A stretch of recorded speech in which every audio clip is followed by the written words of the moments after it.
Today was crazy in the World Cup. For one reason and one reason only. Turkey were eliminated. And that is a shock that I would never say from the group that they were in. Let me pull it up here real quick. Yeah, so Turkey were in a group with the US, Australia, Paraguay, and themselves, obviously. Um, they just played Paraguay and they lost. And Paraguay are a pretty good team. They did pretty well in World Cup qualifying in South America. But I did not expect them to play their hearts out like I did just now. I'm recording this just after watching that game, and it was incredible. Start to finish, I was on the edge of my seat. Um, Paraguay scored within under 2 minutes. Pretty good finish. Got a little bit lucky with how they were able to get it in there. I think Turkey kind of were a little bit not set up for it because they were just caught in the back heel, not expecting Paraguay to attack so quickly and so aggressively. They, I think, just really good by Inicio, who unfortunately got injured. Hopefully, he's good enough to be able to play the rest of the group stage game, or at least for the one uh, next group stage game against Australia, because he's a really good player and I like watching him. They also got a couple of injuries, one to Gomez here and to Galaraz. Hopefully they're both ready and fit back for the Australia game. For Turkey, I don't know what went wrong. They just could not find the back of the net at all. Um, Arda Güler just couldn't find it. Yeliz couldn't find it. Um, Chanalagu fucking missed it so many times. I think he shot past the net, like to the side of the net, like twice. Uh, One of them, there was one player who had a header right at the end of the game, and it just whizzed past the post. So super unlucky by Turkey. Um, how many shots do they have here? Yeah, they had 32 shots, and let me see if I can find how many they on target. If it's gonna show me the fucking stats, there we go. So yeah, Turkey had 32 shots, only 5 of them on target. They just kept missing. Like, look at this. Half of their shots were just outside the box, just hoping one of them would just get deflected or maybe catch the goalkeeper offside, off on bad footing. Just couldn't have it happen. 50 touches in the box, just walking all over Paraguay. I'll get to that reason why in a second here, but they were at least expected to score 2 goals, 1.7 open play goals. 2.0 non-penalty xG. So they're really expected to score 2 goals this game, and they just couldn't get into the back of the net. They were helped by Almiron just having having a little bit of a forgetful moment of the new rules that were implemented for this World Cup. Players can no longer cover their mouths when talking to opponents, and he got sent off for that. In pure uh, South American heritage. The ref also was just on another level, calling stoppages and plays for just every minor injury that a player had fallen over for. I think he was uh, one of the. I wonder if I could find it here, but he was the ref that he refs usually in North America, and he does this all the time. It's just pure North American ref shithousery where it's just super wacky the entire time. After that red card, the second half was just all Turkey. There was a couple chances that Paraguay had in the second half, almost nicked a second. They came really close, but besides that, it was just all Turkey. And like I said, they couldn't find the back of net, and they're going home. And that sets up a really good match between Australia and Paraguay next week, where the winner of that goes through in the next, and third place will have to hope that they are one of the top third place teams to go through. USA go through on top thanks to beating both Australia and Paraguay. Uh, they have the better head-to-head record, so they will finish top no matter what. And their goal difference is pretty good as well. So unless they lose to Turkey by like 6 or so, they should be finishing top no matter what. Speaking of the U.S., they beat Australia in a pretty good game for them. Got a bit lucky with Balogun causing an own goal by Is that Cameron Burgess, right? Yes, Cameron Burgess. Uh, Unlucky from him. He was just wrong place, wrong time. And when it's crossed over, it bounced off the leg. It just happens all the time. Can't do much about it. And then Alex Freeman, really good finish. Really happy he's playing well. I was surprised he was called up for as young as he was, even though he plays really well for Villarreal.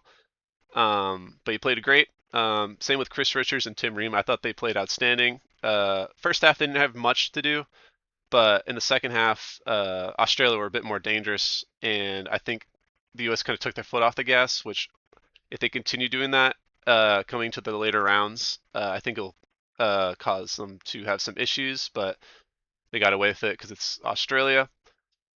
Uh, wish Balogun and Ricardo Pepi, and who came on for Ricardo Pepi? Sebastian Berhalter. I wish those kind of did more.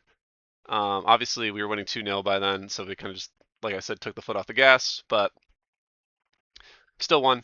Doesn't matter. Australia, like I said, they played pretty well in the second half. Like you can see, the momentum chart was all the U.S. in the first half, and the second half was a bit more even, especially from like the 70th minute onward. Uh, Australia got a pretty good few chances near the end of the game. I thought they were maybe going to pull one back. I I think they just couldn't find that goal at the end. Torre, I feel like he had a pretty lackluster game.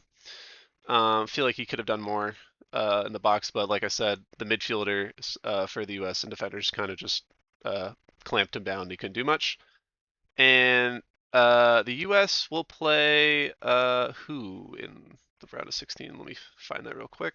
So they're going to play one of the top third place teams. So right now it's Bosnia, but that is up to debate as it could be any one of these teams. We'll probably know more after tomorrow, as a lot of the teams in that third place team I think a few of them are playing tomorrow. I don't know. I haven't looked at tomorrow's schedule. But on to the next game. Brazil versus Haiti was a result that I kind of expected. I think Haiti were pretty adventurous, and they did try to attack and weren't trying to sit back. I like that from them.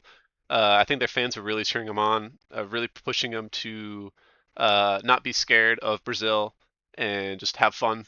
And I saw that from their players. Yeah, they got shellacked by Brazil, but I don't think Brazil were on the top of their game. They only had 8 shots in total, so it wasn't the most dominant of performances by them. They were just clinical. Cunha getting a brace, pretty good. Vinicius getting a pretty good goal. It was this. Unfortunately, Rafinha got injured. I hope he's not out for long and he's able to come back for if they qualify for the round of 32. They're most likely gonna be in the round of 32 based on points. 4 points should get you into the top 8 of best third place teams. Um, I thought Gabriel and Marquinhos played really well defensively, kind of just make it hard for those Haitian attackers to get in there.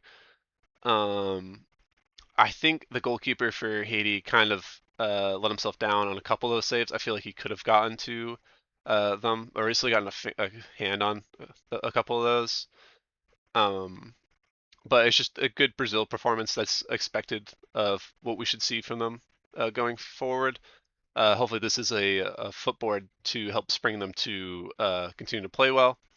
Going back to the group here, um, they're more than likely going to go through unless if they have a blinder of a game against Scotland. Um, Scotland are doing pretty well. They beat Haiti in the first round, and I'll talk about their game in a second. But Scotland probably won't beat Brazil. They might have a chance to go through in the third best team, but Brazil pretty much just have to not lose and they go through. On the last game, speaking of Scotland and Morocco, pretty good game. Also, I mean, Morocco got that early goal and then it kind of just couldn't do much else after that. Um, Scotland are pretty like just got caught out, similar to what happened against Turkey in Paraguay, where Turkey got caught out really fast defensively. Scotland got caught out defensively in the beginning, uh, and then after that they kind of sorted themselves out, became really defensively minded, and just didn't let Morocco get anything else out of that game. Kind of squeezed the life out of their attack for the most part, even though Morocco got 12 chances. A lot of those weren't on target. Like they only had two, one of them being the goal. So like they were pretty well defensively. Uh, it was just unfortunate that Scotland didn't really find their footing until like the last like 10, 15 or so minutes, where they had a couple of really good chances right at the end, but just could not find the back of the net.